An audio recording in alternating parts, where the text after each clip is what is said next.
In my adventures on YouTube, looking up different styles of doing maple syrup evaporation, I run across a file cabinet maple syrup evaporator by a gentleman. His YouTube channel is called Garden Fork. I'm going to credit him because his idea led me to this design. His original design was basically a file cabinet laid on its side with steam table tray into the top, about where our dividers are. He then set up another one where he had a homemade pan, that he ordered, which you can see there's mine leaning against the tray there. So I took that idea and I did some more research, and one of his buddies had made another one where they took and initially cut this section out and welded part of it in to make an arch. I didn't want to go do that. This is from a filing cabinet.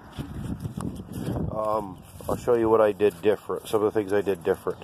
I have handles here, and I have wheels down there, so I could actually pick this up and wheel this around the yard. I left holes in here so I can stick a piece of re-rod in there when it's hot and still wheel it around the yard. They also used pieces of scrap metal to make their door. I happen to use a actual door from a barrel stove kit that I actually had laying around. I have a total of $25 into this, if you don't count the pan. The pan was $225 bucks. So the angle iron pieces that you see are from an old bed frame, and my $100 flux core welder did a lot of work for me. This is actually a military filing cabinet that I garbage picked. In the bottom here for the firebox, Xavier, go grab me that grate, would you?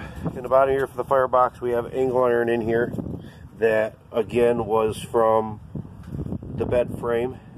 There's some water in here because I burned this out yesterday to get the paint out of it, and so I just rinsed it out. So my buddy Ryan here is going to be putting this grate back in, and that's an expanded steel grate. It gives me an 18-inch by 24-inch by 18-inch high firebox, and then there's a piece of angled steel coming up, and then I put my arch on the inside, so this here leaves me about a 6-inch gap all the way back, and it's probably 8 inches here, 6 inches here. It goes all the way back into the chimney there and out the chimney. So it's basically the same style as his buddy's, the black one, except it's all completely contained. Excuse me, I got a cold. Completely contained inside of the actual file cabinet.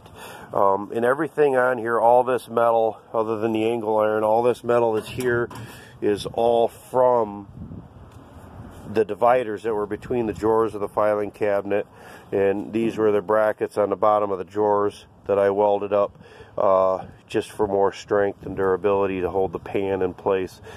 We had this thing well over 1,000 degrees yesterday and burned all the paint off of it, and I took my grinder with a flat disc and sanded all the flakes and stuff off of it yesterday so that it doesn't get into our syrup. I did the back just like they did.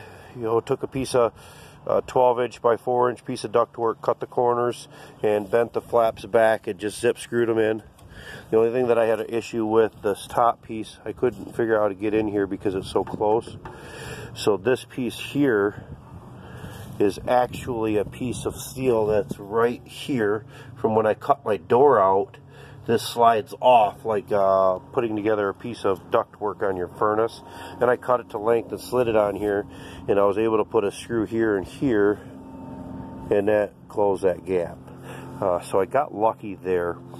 For my wheel setup here, these black pneumatic wheels are air wheels. They'll actually take air.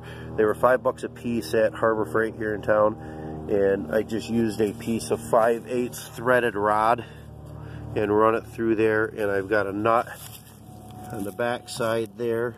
I think you can see there. Yeah, there it is. And if you can see, that angle iron is slotted. so it's completely adjustable, so I can loosen those up and slide these wheels up and down. There's a nut on the outside. I can slide those wheels up and down to make sure that I am level. This particular filing cabinet did not have a floor in it, so this would have been the bottom of it, which at the time was open to the bottom drawer. So again, this piece of metal here was a divider between the table, or the drawers, and I had to cut that out and weld that in as well. Some of the pieces are somewhat scabbed together because I had a goal to use as little material as possible. I'm just trying to do as detailed as I can on this video for you, because I am going to actually send this to Garden Fork himself, but as well as my YouTube channel.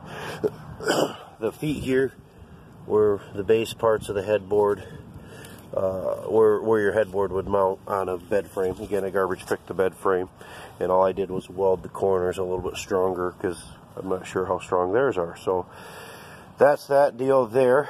And this is my pan. It is 18 inches by 52 inches, 6 inches high, stainless steel, TIG welded corners, and it has a draw-off valve on the side. And I'm going to give my camera to my son, and I'm going to have him video me put this on here.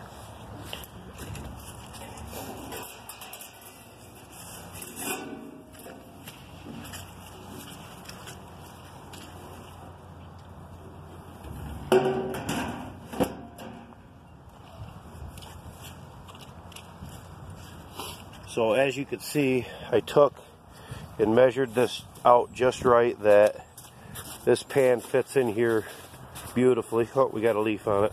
Yeah, country living, right? So the pan fits perfectly on there, and when I did the math, it should hold just shy of 25 gallons of sap.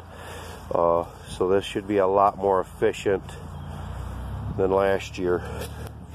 And you open her up in here. Let's see if I can turn this light on. Well, it worked. Okay, so now you have the grating in here and everything, and as you can see, that little channel there, that flame will roll right across the bottom of that pan the whole way. So we're going to fire this thing up and boil now that we have enough sap to boil. And it's been a slow season, but we do have enough sap to boil. We're going to give this a try, and I'll do a video of that later on. Thanks for watching.